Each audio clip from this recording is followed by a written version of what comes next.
Wow, what of you? Oh right, you're here to learn how to use the Insect Glaive. Let me first tell you that flying isn't your best damage dealer. I mean, you can go ahead and keep doing it.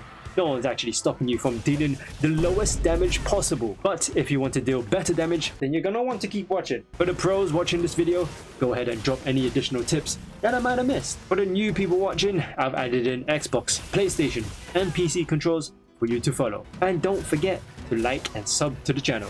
There's no harm in pressing those buttons, and if you don't, well, I'm gonna find where you... The pogo sticks mechanics relies on that insect that would scare the hell out of me if it was on my arm. Using your stick can allow you to direct your bug to gather 4 extracts from a monster to gain very important buffs for yourself. Depending on which extract you get, you will gain different buffs. You can see what each one does in the weapons play guide.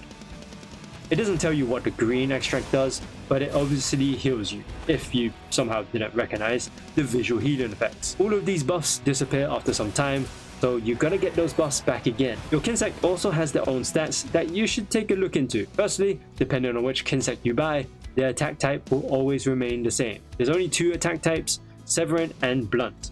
Severing is mainly for cutting tails off, and Blunt is to tire or knock out the monster when targeting their head. Element is dependent on the weapon's element, so if you have a fire Insect Glaive, then the Kinsect will do fire damage. Kinsect powder is which powder the Kinsect will produce. It can either be poison, blast, paralysis, or recover. I'll talk more about that later on. Kinsect level, I have no idea what that is. Maybe the pros can help with that. Powder effect is the effectiveness of the powder that the Kinsect produces. Power is how strong the Kinsect is when dealing damage. Speed is how fast it can move around. Stamina is how long the Kinsect lingers on the field before being automatically sent back to the player. And Kinsect bonus are additional effects that the Kinsect will have. This isn't explained anywhere, but thanks to a wiki page, these are the effects that you can get depending on which bonus you have. The Kinsect can be raised, or in other words, upgraded to change their properties. This might seem like a lot in terms of mechanics, but all it comes down to is grabbing all the extracts first before fighting the monster. All that stuff about the Kinsect stats is something you'd look into before starting the hunt. Alright, let's look into how to control your Kinsect to grab your buffs. With your weapon sheathed, you can press R2 or RT to fire the Kinsect in the direction you're facing. This can be good for quickly sending off your Kinsect to grab an extract. Now you can either wait for the Kinsect to come back to you, or you can sheath your weapon. Or you can call the Kinsect back by holding R2 or RT and pressing circle or B. You will be calling back the Kinsect quite a bit when you use this weapon, so keep this move in mind. That's one way of sending off the Kinsect to grab an extract. But for a more controlled way, holding R2 or RT when you have your weapon out will show a different reticle. This reticle shows which extract you'll get when you send off the Kinsect to hit a monster's body part. Holding R on the keyboard can be a pain, so I'd recommend changing your keybinds for this. But for the sake of this video, I'm gonna just leave it as R. There's also other moves that use the R key, so be careful with what you change. To actually send off the Kinsect while holding R2 or RT, press triangle or Y. This will make the Kinsect fly in the direction that you're aiming at. There's no tracking with the Kinsect, so aim wisely, especially if you have a slow Kinsect.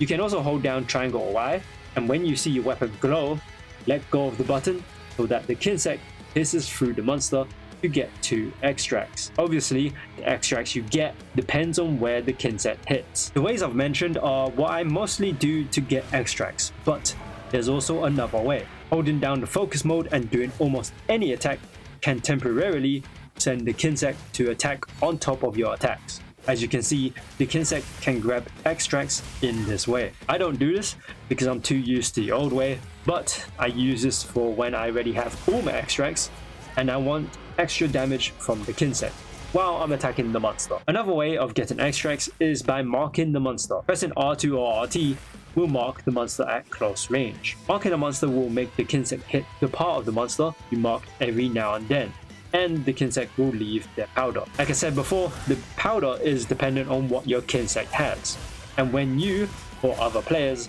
hit the powder's effect will activate. Another way to mark a monster is by holding R2 or RT to aim, and then press R1 or RB to fire a projectile to mark the monster from far range. You can also do these two moves mid-air and by pressing the same button inputs. The Kinsect will continue to hit the monster until their stamina bar runs out, or when you call it back. There's one more way to mark a monster, but I'll talk about that later on. Just remember to call back the Kinsect to get those extracts. Okay, time to learn your attacks, but before we do that, make sure you have all of your extracts active. By doing this, you'll be able to perform stronger versions of your attacks. And I think every Insect Glaive user doesn't use the base version attacks. I don't, at least. Also, I just don't want to be repeating myself about the same moves again. Pressing triangle or Y 3 times will do the rising slash combo, followed by reaping and double slash attacks. Nothing too special here. However, if you add in a directional input and press triangle or Y after the rising slash combo, the reaping slash is replaced by the sidestep slash combo, which helps with repositioning yourself. After pressing triangle or Y 3 times, you can press circle or B to do the tornado slash. You can also do this move after the rising slash combo. Moving the left stick and pressing triangle or Y can let you start with the sidestep slash instead of the rising slash combo. This move is good for a quick jab at the monster. Pressing circle or B 2 times will do the wide sweep and again the tornado slash. The wide sweep can also be done after the reaping slash or sidestep slash combo. After the reaping or sidestep slash, you can hold the left stick forward and press circle or B to do the leaping slash. Great for closing a bit of distance. After any triangle or Y attack, if you hold the left stick away from where you're facing and press circle or B, you can do the dodge slash. I love using this move to distance myself from a monster on top of damaging them. If you press triangle and circle or Y and B, you can do the strong descending slash. You can do this move if you only have the red extract. You can do the same move if you hold circle or B and let go of the button when your weapon glows red. But I actually don't know if it does more damage than the other way. I guess the pros can help me out here. This attack is also an offset attack, so if you time it with a monster's attack, you can knock them back.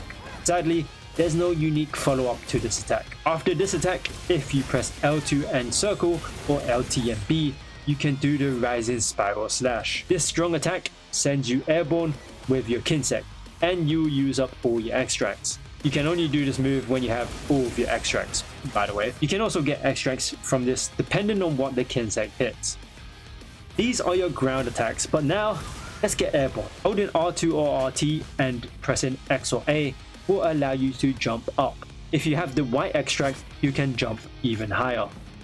The next moves all involve being airborne, and that way I don't need to keep saying, while you're airborne, pressing X or A will do the mid-air evade, good for repositioning.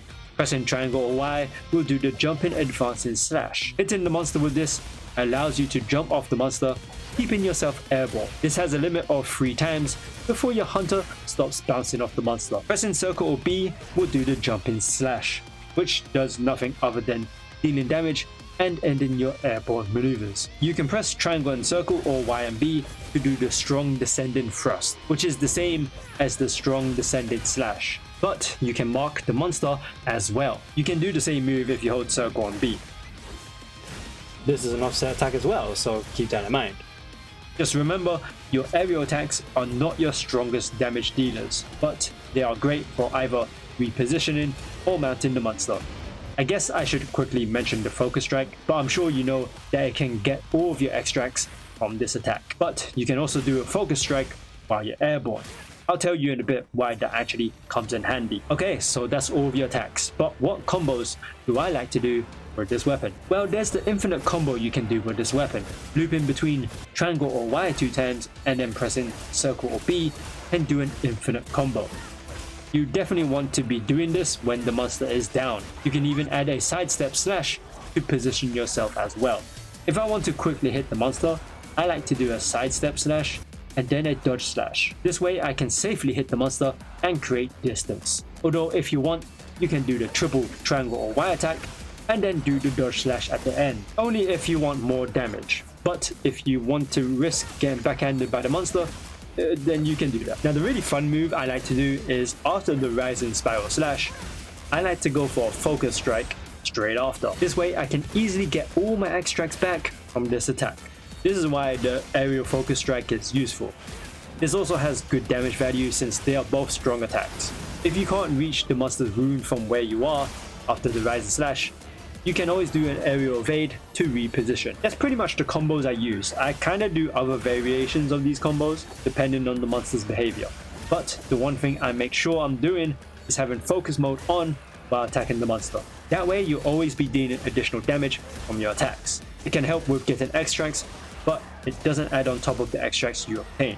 Meaning that once you get an extract, the countdown for the buff to end will remain the same, even if you get the same extract again. The only extract to obtain that would be useful from this way is the green extract, since it will heal you every time you get it. Moving on to skills that I would recommend for you to take a look into. Airborne literally works for this weapon, but if you don't have space for the skill, then don't bother because your aerial attacks are your weakest attacks. Power Prolonger helps with the duration of your buffs so that they can last longer. Maximum Might kinda works because when you're not flying in the air and doing your ground attacks, you don't use stamina at all, allowing the skill to activate. Burst can be a good choice as well because it can be easily triggered when attacking with this weapon. Now have fun flying around with this weapon to either reposition or mount the monster and then deal big damage while the monster is down. I've also made other weapon guides, so go ahead and check them out.